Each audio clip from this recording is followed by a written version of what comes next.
So if the BTFP is not extended, that is the effect of the equivalent of QT of about $500 billion by March 22nd.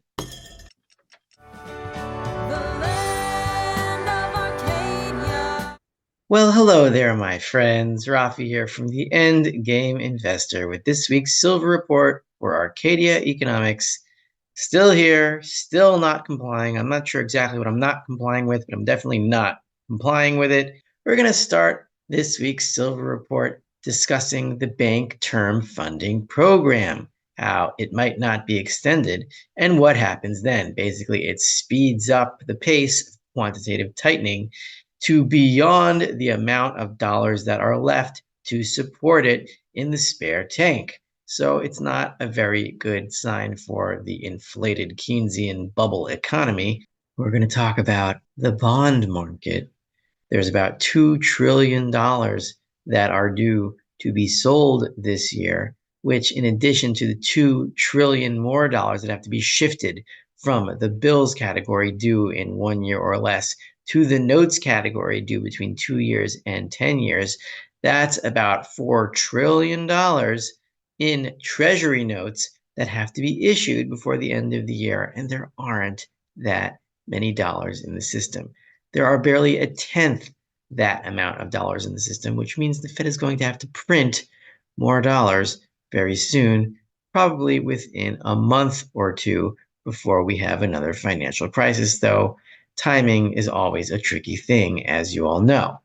And then we're going to talk about our sponsor, Fortuna Silver Mines, which paid back a big chunk of debt and is contributing to the shrinking money supply, because when you pay back debt and the Fed isn't printing more money by buying debt, the money supply shrinks. So Fortuna, you're partly responsible for that shrinking money supply that is ongoing until today. And the Consumer Price Index, the CPI, came out today, which would be yesterday by the time you're watching this. And the Shelter Index was what dragged it up past expectations. And because the Shelter Index is so stable and prices are very sticky, especially owner's equivalent rent, that probably means that CPI has bottomed out and we are headed for a new wave of higher consumer price inflation. So anyway, let's get to it. And we'll start with our sponsor, Fortuna Silver Mines, symbol FSM. The latest news out from Fortuna Silver Mines, January 10th, 2024 at 2 a.m. Pacific. That is a nice time to be awake. Vancouver. Fortuna Silver Mines is pleased to report that the company has paid down an additional $41 million of its revolving credit facility at the end of the fourth quarter of 2023 using cash on hand. Well, instead of going into the details, I'll just point out that $41 million paying off debt does shrink the money supply, and Fortuna is not the only company that's paying down debt. This continues to show that Fortuna is one of the more responsible gold and silver miners with their finances, which again is why I have it. I own it in my own personal portfolio. Of course, do your own due diligence in picking these stocks if you pick any of them at all. In any case, let's continue with this week's Silver Report. I'm going to begin on a simple technical note here. I'm not sure what has happened by the time you're watching this, but silver is dancing across the 200-week moving average here. The red line, which has been bouncing off and through and off again. This red line, the 200-week moving average, has been actually remarkably stable, going up at a steady pace for at least the last 2.5 years. We see from 2021, it was somewhere around, it was about $19 in 2021, and now it is at $23.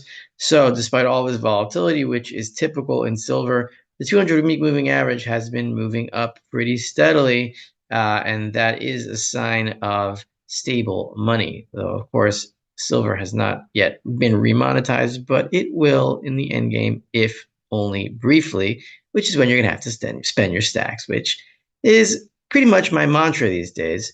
But let's go to the next tab. This time we're doing tabs rather than slides. I don't know, I'm in a tabby mood. I think I'll order a tab. Nope, no time for that now. The computer's starting. So this is from the Wall Street Journal, which I uncovered today. It says goodbye to the Fed's 2023 crisis facility, the BTFP, the Bank Term Funding Program. In other words, the Regional Bank Bailout Program. We're going to get into the details here. These details are going to be pretty scary once you understand what they mean if this guy is serious in ending the program. So the first two paragraphs here, it says a top Fed official, top men. Top men. A top Fed official on Tuesday signaled that an emergency lending program set up to counter the fallout from the failure of Silicon Valley Bank, really to counter the fallout from the Fed's raising interest rates, would likely wind down as scheduled in mid-March. Michael Barr, the Fed's vice chairman for Banking Supervision, suggested the bank term funding program would not be extended. And so what happens then? What happens if this wonderful program is not extended beyond March? Well, I'll show you a very simple graph, which will show us the magnitude of what is being suggested here. We've all seen this before. This is the Fed's balance sheet. Here's the Repocalypse, September 2019, going up a little bit. And here's the COVID lockdown insanity. And we went pretty much vertical here. And then we were slowly moving up and up and up until around the end of the middle of 2022. And we're starting to do QT. Oh, here's the first problem. Look at that. Just after a little bit of QT, you have this is the BTFP. This is the effect on the balance sheet. What happens is the Fed takes in these underwater bonds onto its balance sheet. Its balance sheet rises. And the banks that took advantage of this, that gave the Fed these assets represented by this bump here from 8.34 trillion to 8.73 trillion. So what's that, like $400 billion or something? What's 8.3? Quick math, 8.3 to 8.7. Yeah. $400 billion at least. It's going to be more than that because remember, this is fighting the other QTs and other sectors of the Fed's balance sheet. So let's say, I don't know, like $500 billion, something around $500 billion. That is the bank term funding program. I could go into the exact chart, but whatever. Let's just estimate it. If we're off by 100 billion, who really cares? So if this program gets shut down in March and they are 1-year loans for face value of underwater bonds, then what happens is that the banks that took these bonds between the dates of March 8th, 2023 and March 22, 2023, they have to pay those loans back by March 8th, 2024 and March 22, 2024 because it's a 1-year loan. So in March, these banks, if the program is not extended, are going to have to pay back $500 billion in loans and shrink the Fed's balance sheet. When you pay money to the Fed, right? When you pay back a Fed loan, the money, the dollars goes to the Fed. The dollars go to the Fed, and then the Fed takes those dollars out of existence. So if the BTFP is not extended, that is the effect of the equivalent of QT of about $500 billion by March 22nd. Is the financial plumbing going to be able to take that? I don't think so. So I'm pretty sure the BTFP, one way or another, is going to be extended. But let's move on. There's one more thing I wanted to point out about this chart. I began it over here, January 17th, January 24th, 2018. This was the first QT before the repocalypse of September 2019. So we have here, this was the peak of the balance sheet until then, about $4.44 trillion. And then they executed quantitative tightening until about September 11th, 2019 at $3.77 trillion. And then all of a sudden the repocalypse hit, interest rates skyrocketed to 10%, and they had to print more money. So the length from here, January 2018 to September 2019, is about, what is that? About 20 months? Well, if we look at the length of the current QT, right, we had the balance sheet peak around here, May 2022, and we are now QTing until the end of 2023. So that makes the calculation easy. It's about 19 months. It's about the same length, almost the same length as this QT until we hit a repocalypse over here. So judging by that history, we're pretty damn close. We're about a month or two away from something happening in the plumbing, maybe even less. And if we go to the next tab, we'll see that the reverse repos, if we zoom into a 1-year chart here, we can see that the RRPs, the reverse repos, the spare dollars in the tank that were printed in 2020 and 2021 are down to $626 billion. So we got about a month until these zero out, because as the Treasury sucks up money to fund the deficit, they take it mostly from this facility. We've got about a month left. And we've also got about a month, or maybe 2 months left until the BTFP, those loans have to be called in. So it could be that somewhere around March, at the time where the Bank Term Funding Program, the regional bank bailout, loans have to be paid back, as well as the reverse repos falling to zero at the same time. It's going to be a rough March, people.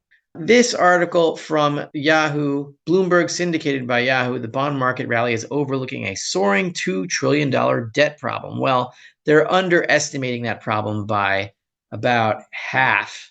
It's really a $4 trillion debt problem, and I'll show you why in a second. We're going to read the key paragraph here. Over the next several weeks, governments from the US, UK, and the Eurozone will start flooding the market with bonds at a clip rarely seen before. Actually, never, pretty much, saddled with the kind of bloated deficits that were once unthinkable.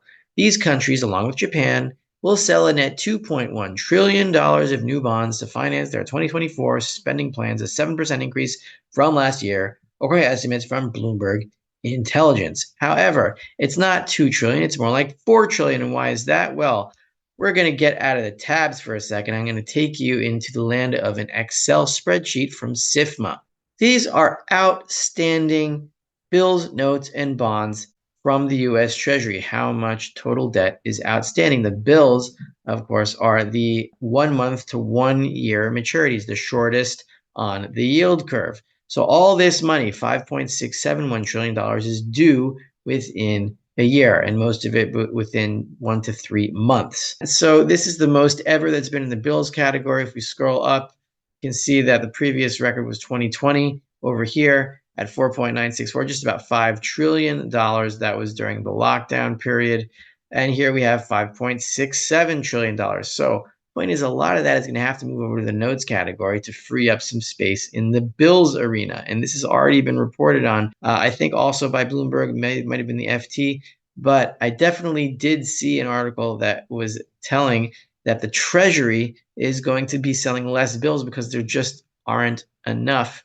There isn't enough room in the bills category to keep raising this amount of debt. They already have to pay back $5.67 trillion, like around the eye of a hurricane, a crazy Ponzi, where they use money from the bills category to pay back other bills, et cetera, et cetera. And so they're going to have to move about $2 trillion over from bills to notes, in addition to the $2 trillion noted by the Bloomberg article that they're going to have to raise. So that's about $4 trillion moved over into the notes category in a year. And those amount of dollars just don't exist unless the Fed prints them, which it will.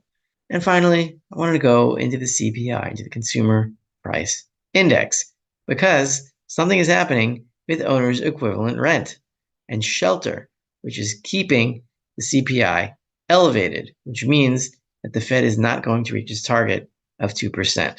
We have here owner's equivalent rent at 6.7%. This is the biggest component of the CPI by far, but 6.68%, actually 6.68%. If we look all the way back to the history of the owner's equivalent rent index, it has never been this high, except for, here was the previous high in April 1986 at 6.65%. We're now at 6.68%, 6.68%. And yet we were higher over here. So with the exception of this brief period over here, which we just experienced, the owner's equivalent rent index has never been higher. And if we move to a different version of this graph, if we change to a percent change view of this graph, we see that the percent change from last month is about 0.5%. And we've never really been that high either since around 1990. So this index is headed higher, and so is the CPI. There is no way that the Fed is going to reach its target of 2% on the CPI, and we are headed towards a new round of consumer price inflation, which will make rate cuts very, very difficult. But they will have to happen anyway, because we are at the verge of a financial crisis in the plumbing, as I showed you in the reverse repos, and because of the bank term funding program, especially if it closes, we're going to be in a combination of a highly inflationary environment with a financial crisis, which is going to force printing of ungodly amounts of money, even as consumer prices are continuing to rise. And what do you think happens to gold and silver in that scenario? We have a late 1970s, 1980 scenario. And I believe that will lead to the end game sometime this year, maybe later in the year, though I could always be wrong, as I have been wrong before. But this is really pushing it now, and something has got to give pretty soon. This is Rafi of the Endgame Investor with this week's Silver Report for Arcadia Economics. Thank you guys for tuning in. I'm excited for March. I'm also dreading it a little bit because even I don't know what's going to happen, but it's going to be interesting and ugly for a lot of people with a lot of fiat currency. I'll see you guys next week.